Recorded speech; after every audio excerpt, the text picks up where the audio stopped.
we have the South China Sea, and we have Syria, where you have the possibility of clashes between major powers. What am I saying here? Well, this began as an internal conflict like so many more that all of you as defense and security professionals have experienced over the years.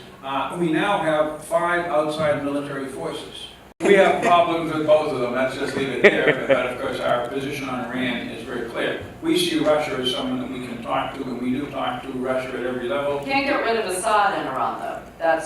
Isn't that true? You have to recognize, not necessarily accept, but at least recognize what Russia's interests are in Syria. And they are to have a platform for their diplomatic and military activity in the Middle East, because they've been doing, that's a legacy issue. They've been in Syria for decades, and one of the reasons they intervened in 2015 was that they felt that they might get pushed out by some new government. The second reason they intervened, not without cause, was to fear that a jihadist government like ISIS or Al-Qaeda would take over Damascus, and you would have an even bigger problem than the one we were faced between Raqqa and Mosul, because you would add in Aleppo and Damascus. So they have several interests that we do understand, and we can live. After all, is now in a better position. It doesn't need to be as brutal as it was before. The Assad regime, to modify its behavior, to recognize the restraints that the international community has placed on it, then we think that we can get to a final ceasefire and a reconciliation inside the country. If you have that, what is the purpose of Iranian forces inside Syria? They should go. We're ready to go once we've met our objectives, the major one being Iran leaving. The Turks have said that they're willing to leave once there are elections in Syria, and the Israelis have said repeatedly, not that they admit openly that they conduct operations against Iran, but if they were conducting operations against Iran and Syria, they wouldn't do it anymore if they weren't Iranians to target. There are well over 100,000 opposition armed forces left in the country. Okay, we're running down the clock here. Let's talk about the dilemma the Turks have faced. They really helped you out over the years in terms of taking in so many refugees. You'd really be in a pickle without them. They really turned Putin around on Idlib, kind of, on a dime, really avoided a bloodbath. More or less, they pipe up, but they are pretty much towing the line while you've chosen to work with the SDF, which they see as akin to the PKK. So they're torn here. Mm-hmm. How do you balance that? And as an former ambassador to Turkey, Yeah, it's tough because we can't do any of the things we're doing in Syria without the active participation, cooperation, and coordination with Turkey.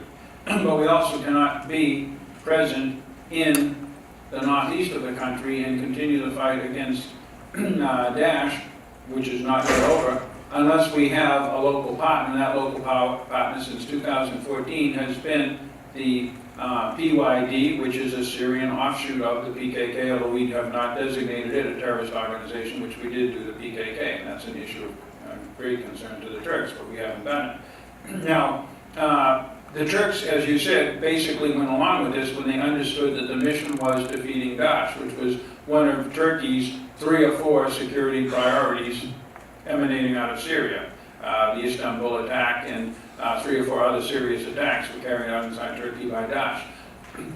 Where the Turks have become more challenging to us has been when we decided that we had a policy in Syria beyond just the defeat of Daesh that would go to the root causes of why Daesh arose, which is, again, the enduring defeat of Daesh, getting the Iranians out and having the political process. The Turks agree with all 3 of them, but they're not sure that that's the real reason why we're staying on in the Northeast, because we told them this was a temporary, tactical, and transactional thing. It still is, but we've added some conditions. We have not done a good job explaining that to them. This is leading to tensions between us and the Turks and the PYD/SDF along the border. The mission will be finished, the mission of trying to bring peace to Syria, if you turn your back either on the Turks or on our allies in the Northeast, which is the SDF, which is an evolution of the PYD, which is in its own sense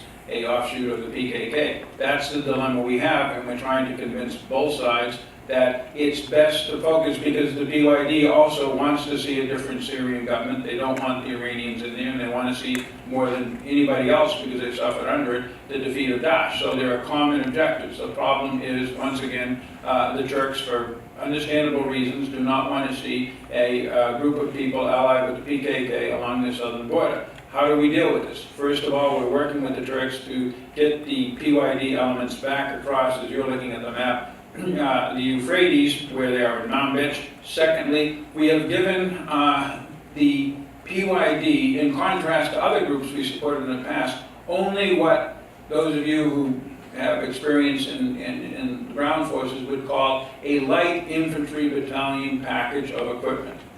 Tactical road vehicles, armored suburban type vehicles and a few Humvees, but nothing that can go cross country, nothing that mounts weapon systems, small arms, machine guns and mortars, and handheld anti-tank rockets, no anti-tank missiles, no surface-to-air systems, no, as I said, armored fighting vehicles, and no... Similar to what you're giving the rebels, which is not much. No, we gave the rebels things like TOW missiles and some heavier weapons, so the rebels got a lot more than the SDF did. So we're doing all of that to signal to the Turks, and believe me, that comes at a cost on the battlefield. It means we've had to deploy forward American artillery, American mortar teams, more attack helicopters and other things to give them more fire support, because they don't have very much themselves, and they don't have armored support to maneuver against the enemy. They can drive up and down the roads in these vehicles. I've been out there driving up the road, down the roads with them, but to maneuver cross country, you need tracked vehicles. They don't have them.